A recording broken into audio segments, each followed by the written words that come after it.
네, 국정농단 사태의 정점인 박근혜 전 대통령에게 1심 재판부가 징역 24년 또 벌금 180억 원을 선고를 했습니다.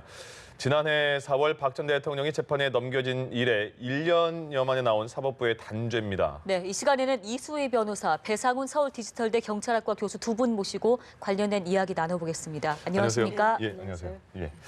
저도 1시간 40분 정도 이제 김세윤 부장판사가 판결문을 읽었잖아요. 그렇게 오랫동안 계속 저도 TV로 본 게 언제 있었나 싶을 정도였는데 사상 첫 탄핵된 전직 대통령이었고 사상 처음으로 1심이 생중계가 됐습니다. 그 전에 먼저 1시간 40분 동안 이렇게 김세윤 판사를 보면서 물이라도 좀 드시면서 하시지 이렇게 너무 목마른 모습이었던 것 같은데 오늘 생중계된 1심 보면서 어떤 느낌 드셨습니까? 이전 그러니까 저는 이 법률 용어들이 익숙하니까 듣기가 괜찮았는데 법률 용어가 익숙하지 않은 분들은 좀 쉽게 설명한다고 외관이라는 게 뭐 겉모습이다 아니면은 뭐 각 직권남용죄가 뭔지 강요가 뭔지 이렇게 다 설명을 해주기는 했지만 이게 쉽지는 않았을 것 같아요. 그리고 또 1시간 40분이나 보니까 중간에 좀 그 다른 일 했다는 분들도 있고 그 중요한 거는 이제 형량이 얼마나 나오냐 뭐 이런 거고 내일 아침에 뭐 저녁 시간대나 다 정리된 보도들이 나오니까 아마 끝까지 시청하는 거는 좀 쉽지는 않았던 것 같아요. 그리고 이제 전체적으로 이정미 헌재 재판관이 파면한다라고 했던 그 주문보다는 많은 분들이 이제 관련자들에 대한 공범들에 대한 이미 많은 유죄 선고들이 있어서 그렇게까지 큰 이렇게 뭐 충격파로 다가오진 않는 24년에 아주 중형이 선고됐지만 그런 것들은 좀 이전에 헌재 결정하고는 좀 많은 차이가 있었던 것 같습니다. 배 교수님은 어떠셨습니까? 기본적으로 이제 사법 절차가 희화화되면 안 되겠지만 기본적으로 이제 형사사법 절차는 공개 재판주의로 가야 되는 거고요. 그러니까 그게 이제 공개되지 않은 상태에서 그것을 재판장에서 다 설명을 하려고 하다 보니까 저도 사실은 중간에 보다가 딴 일 하다가 보고 그랬거든요. 그러니까 말하자면 일반 국민들한테 좀 어려운 부분도 있고요. 이게 조금 좀 뭐 모순되는 점이라고 느낄 만한 것도 있어서 다시 설명해 주시는 분도 분명히 있었거든요. 그러니까 앞으로 우리의 사법이 좀 공개되고 상식에 가까운 형태의 법률 용어도 바뀌면서 국민이 그 자체로 이해할 수 있는 형태로 가게 된다고 하면은 이것도 하나의 역사적인 기점이 되지 않을까 싶었고요. 그런 면에서는 이것이 뭐 역사적인 재판이기도 하지만은 주요한 기점이 될 거라고 생각합니다. 앞서 계속 전해드리고 있지만 오늘 1심에서 징역 24년, 벌금 180억 원 선고받았습니다. 일단 적용됐던 18개 혐의 중에 16개가 유죄 판결 받지 않았습니까? 형량 봤을 때 일단 최순실보다는 4년 많게 형량을 받은 건데 예상됐던 형량인가요? 법조인들 사이에서는 어떻습니까? 이게 이제 그 처단형이라고 그러는데, 그러니까 어느 형 안에서 선고를 하면 된다. 그것이 단기가 10년이니까 10년부터 40년까지가 가능했었거든요, 이번에. 그런데 지금 또 이 최순실 씨랑 제일 많이 겹쳤죠. 이 공범으로 기소가 되는 게 20년형을 선고를 받았어요. 벌금은 180억이 나왔고, 근데 또 재판부가 같은 재판부였어요. 그래서 20년보다는 좀 더 나오지 않겠느냐. 그래도 뭐 구형이 됐던 30년까지는 무리고, 그래서 25년을 기준으로 했을 때 아래겠느냐 위겠느냐 뭐 이런 의견 차이는 있었는데 지금 24년은 25년에서 좀 가까운 쪽으로 선고가 됐습니다. 그런데 이제 주목할 것은 돈 자체가 삼성으로부터 온 돈 자체가 최순실 씨가 받았기 때문에 그 최순실 씨는 추징이 나왔는데 추징이 선고가 됐는데 박 전 대통령은 추징이 선고되지를 않았어요. 그런데 이게 뭐 좀 구체적인 얘기는 나중에 하겠습니다만은 그 뭐 벌금형 때문에 노역장 유치도 나오고 뭐 했지만 24년인데 또 이제 박 전 대통령, 그러니까 최순실 씨는 그게 있죠. 2대 부정 입학이 3년형이 또 별건이 있는데 박 전 대통령의 경우에는 지금 재판 중입니다만은 국정원 특활비 하고 뭐 공직선거법 위반 이것이 있어요. 그것이 이제 국정원 특활비를 특가법에 국고손실도 있지만 그걸 뇌물죄로 해서 기소를 했거든요. 만일 뇌물죄로 이것이 인정이 된다 그러면 그게 또 무기 또는 10년 이상이 될 수가 있어요. 그럼 그게 24년에 플러스가 되는 겁니까? 그렇죠. 이렇게 별건이 되기 때문에 그래서 이것이 어떤 분들은 약한 거 아니냐고 하지만 별건까지 보면은 상당히 중형이라고 저는 생각합니다. 그 원래 검찰이 애초에 1,185억 원 구형했었는데 지금 오늘 벌금 액수는 180억 원. 근데 액수로 이제 봤을 때는 많이 줄어든 거 아니겠습니까? 이렇게 볼 때 그런 검찰의 항소 가능성도 생각해 볼 수 있겠습니까? 그 액수와 관련된 부분에서 연결되는 부분이 아무래도 이제 지금 검찰이 자존심 상해할 수 있는 부분은 삼성에 대한 부분이겠죠. 예. 그러니까 물론 유리하게 판결된 부분도 있습니다. 왜냐하면 말 부분에 대해서는 이재용 재판에서는 인정이 안 됐지만은 지금 인정이 된 부분은 유리하게 됐지만은 네. 다 전체적으로 이제 경영승계, 포괄적 경영승계 자체에 대한 거를 그렇게 입증하려고 노력을 했었는데 그것은 합리적이지 않다. 라는 그 설명으로서 받아들이지 않은 상태이기 되기 때문에 그게 뇌물죄가 안 돼 버린 거죠. 예. 그러니까 이제 그 벌금 액수가 확 깎여진 부분과 같이 되는 부분이기 때문에 그 부분을 한 번 더 저 재판부의 판단을 구해보려고 한다면 당연히 항소할 거라고 예. 보여집니다. 네. 지금 말씀하신 것처럼 검찰도 굉장히 공들인 부분 중에 하나가 이재용 부회장의 경영권 승계 그 그렇죠. 문제이지 않았습니까? 근데 여기서는 재판부가 같아서 그럴지 모르겠습니다만 최순실 씨도 그랬고 이번에 박근혜 전 대통령도 그 부분에 대해서는 무죄를 밝혔습니다. 이게 앞으로 어떻게 진행될까요? 이 그러니까 이제 부분은? 부정한 청탁이 있었느냐의 얘기예요. 이게 예. 이제 동계 영재 스포츠센터 때문에 문제가 됐는데 그래서 크게 이제 그러니까 특검에서 박영수 특검이 기소하면서 포괄적 현안이라는 거. 이거는 이제 경영권 승계이고 포괄적 현안 안에 경영권 승계를 위해서는 절차를 밟아야 되는데 이것이 이제 구성되는 개별 현안이 있다. 이 개별 현안의 이제 포괄적 현안 자체도 인정이 안 됐어요. 예. 이것이 입증이 부족하다라고 한 거거든요. 근데 이거는 이재용 부회장 재판에서도 마찬가지였어요. 그러니까 2심에서도 마찬가지였고, 그런 면에서는 박영수 특검이 좀 무리한 기소를 했던 것이 아니냐. 그 삼성을 기소하기 위해서, 그러니까 삼성이라기보다는 이재용 부회장을 구속 기소를 하기 위해서 법리적으로 좀 사실관계에 있어도 무리가 있는 것을 이렇게 해야지만 뇌물 공여 액수가 커졌거든요. 그때.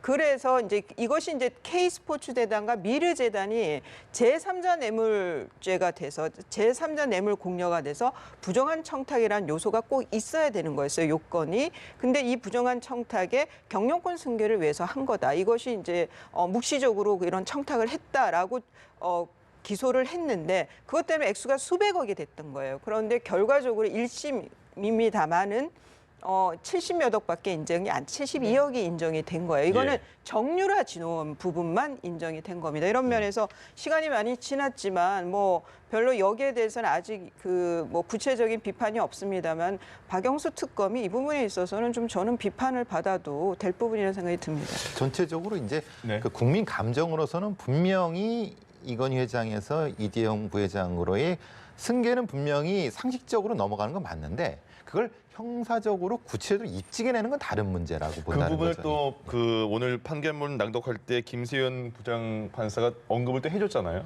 예. 그러니까 이게 선유차가 안 맞는다. 왜냐하면 그 돈이 들어온 것과 실제로 해준 부분에 대해서는 시간적으로 안 맞는 부분이기 때문에 그걸 합리적으로 한다고 하면 어떻게 그게 선유차가 바뀔 수가 있느냐라고 이제 재판장께서 말씀하신 부분에 대한 합리적인 반박을 특검 쪽에서 했어야 되는데 그분이 소명이 안 된 부분이지 않을까. 그렇다면 결국은 승계자격이라는 것은 있지만 그거를 굳이 자체적으로 하면 되지 굳이 박근혜 대통령을 이용해서 할 필요가 있었는가라는 것으로 역으로 되는 부분이 있었다는 거죠. 그러니까 입증이 안 됐다는 부분에 대해서 방점을 찍으신 것 같습니다. 알겠습니다. 자, 잠깐만 짧게만 짚고 넘어갈게요. 그러나 SK와 롯데 관련 뇌물 혐의는 좀 인정을 받았습니다. 여기에 대한 어떤 뜻이 있을까요? 롯데 신동빈 회장의 경우에도 지금 같은 재판부였어요. 그리고 그 법정 구속을 시켜서 상당히 놀랐고 그게 좀 파격적이었었죠. 이 지금 김세윤 부장판사 재판부가 장시호 씨 재판도 했는데 다들 뭐 특검 도우미네에서 그냥 웃으면서 그 장시호 씨조차도 웃으면서 재판 그렇습니다. 들어왔다가 법정 구속이 됐거든요. 근데 이제 신동빈 회장의 경우에는 이제 70억을 줬다가 다시 돌려받았죠. 78억을. 이 부분에 있어서 이제 개별적인 그 접촉이 있었고 그런 것들이 이제 다 청탁이 있었다고 본 거예요. 그런 면에서는 지금 이재용 부회장과 신동빈 회장의 판단이 좀 갈라졌다는 면에서는 좀 롯데 입장에서는 좀 이 공개가 되면서 이 판결 이유가 공개되면서 좀 더 곤혹스러울 것 같고 삼성 쪽에서는 그나마 조금 그 이미지 개선이 됐다 그럴까. 어쨌거나 뭐 유죄는 유죄인데 그런 뭐 재단 부분에 있어서는 조금 면제 배제된 부분이 있기 때문에 그런 차이가 있고요. SK의 경우에는 이제 요구만 한 건데 그것이 이제 요구한 것도 이 뇌물죄에서 수뢰죄에서는 인정이 되거든요. 그래서 요구한 부분도 이제 인정이 됐고 그러니까 결국 이제 정경유착이라는 시각에서 본 것은 뭐 다른 재판하고 별 차이는 없어 보입니다. 네. 그렇군요. 앞서 이 변호사님께서 얘기해 주신 게 지금 박 전 대통령이 국정농단 사건 이후에 추가로 이제 재판받고 있는 게 있다 보니까 이게 재판이 각각 진행되게 되면 이제 각각 형량들이 최종에 합산이 돼서 이제 더 그러니까 별개로 선고가 그게 되는데 단순 합산이 되는 건가요? 예, 이제 사는 거는 그러니까 그 뭐라고 할까 그 형을 복역하는 거는 이제 그 합산이 되는 거죠 결과적으로. 그러면 이게 지금 국정원 특활비 관련 불법 수수 공천 개입 혐의 유죄 인정되면 어느 정도까지 예상해 볼 수 있겠습니까? 이게 이제 국정원 그것이 이제 35억 6천인데요. 이것이 이제 그 국고 손실의 경우에는 5억 이상이 되면은 무기 또는 5년 이상의 죄이고요. 이 뇌물죄도 이제 1억 이상이면 무기 또는 10년 이상이에요. 그렇게 하면은 이 최저 5년에서 이렇게 굉장히 그 힘들어지는 거죠. 그러면은 지금 24년이 나왔는데 아무리 깎아준다 하더라도 뭐 이것이 이제 국정원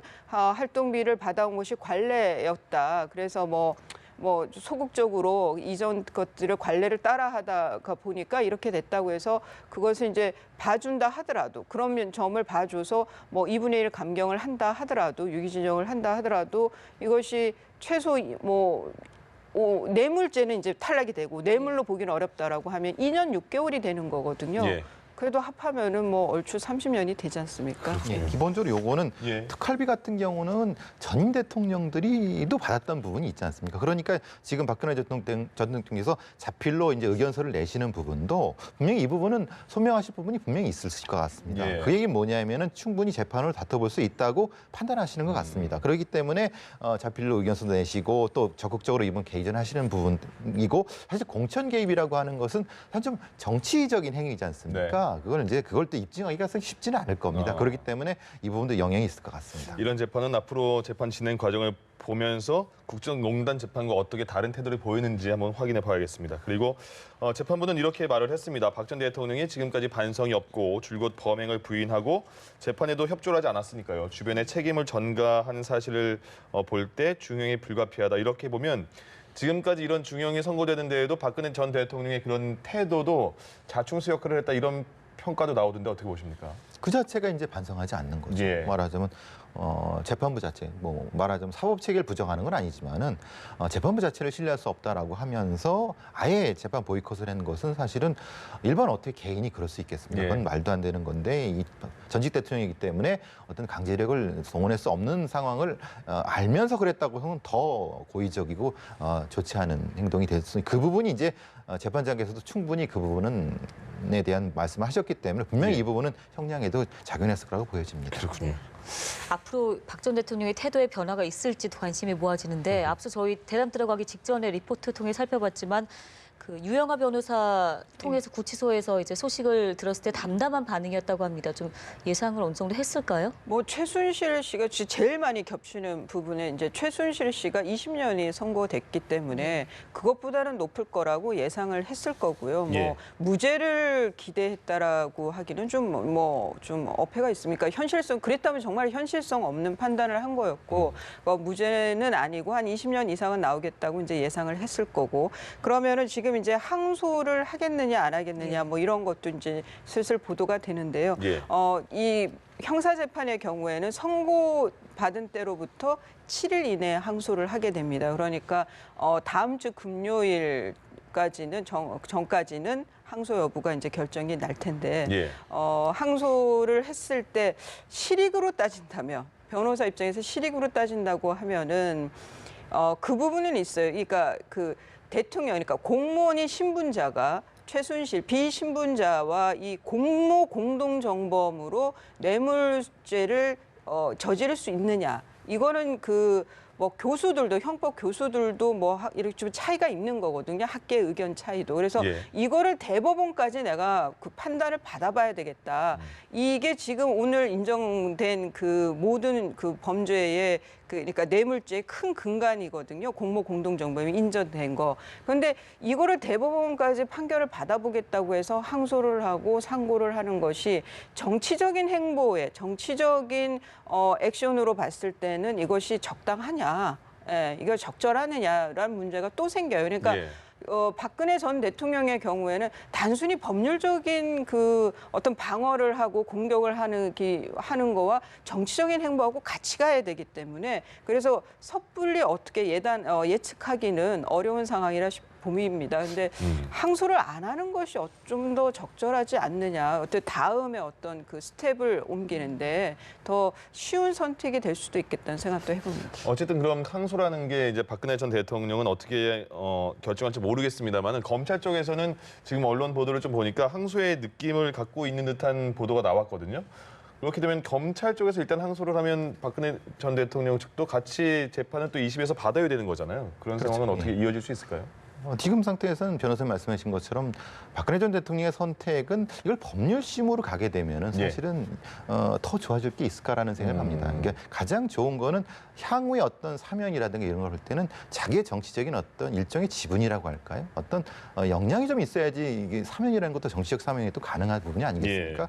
아무런 힘이 없는데 사면이라는 걸 생각하는 건 우리 정치적인 현실에서는 사실은 탁가놓고 그거는 어려운 부분 아니겠습니까? 이제 그렇게 되면 아까 변호사님 말씀하신 것처럼 항소를 안 하는 것이 그 액션으로는 그게 맞는 건데 예. 문제는 그렇게 됐을 경우에는 지금 형량이 너무 높단 말입니다. 그 부분을 지금 저질하고 있을 거라는 생각이 들거든요. 예. 근데 어쨌든 뭐 검찰은 항소를 할 테니까요. 예. 네.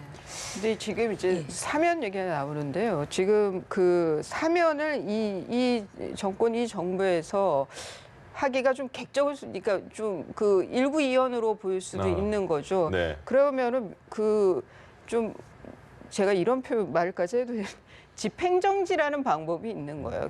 이게 그 지병이나 일신의 이런 그 신병 치료를 위해서 병원 내에서만 머무르게 되는 거죠. 이제 저 교도소가 아니라 지금 노태우 전 대통령의 경우가 이런 상황이거든요. 그분은 워낙 지금 워낙 많이 편찮으시다고 하니까. 예.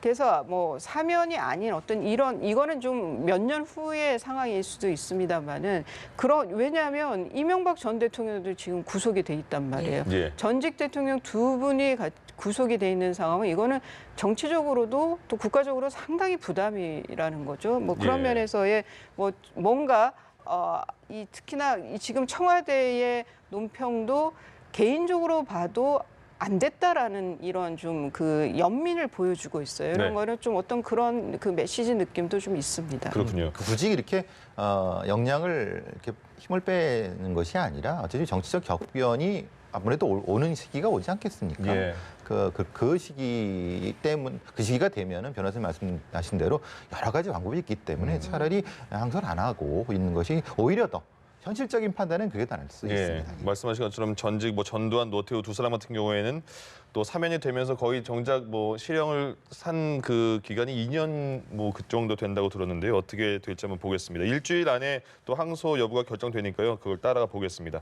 자, 일단 박 전 대통령 오늘 1심 선고를 끝내면서 국정농단 재판에 넘겨진 51명의 피고인입니다. 굉장히 많은데 이 사람들에 대한 1심 재판이 모두 끝났습니다. 이제 말씀하신 항소도 남아 있겠고 또 거기서 대법원까지 갈 수 있는 여지도 있는 상황인데 그렇게 되면 기간이 확정 판결까지는 얼마나 걸릴까요?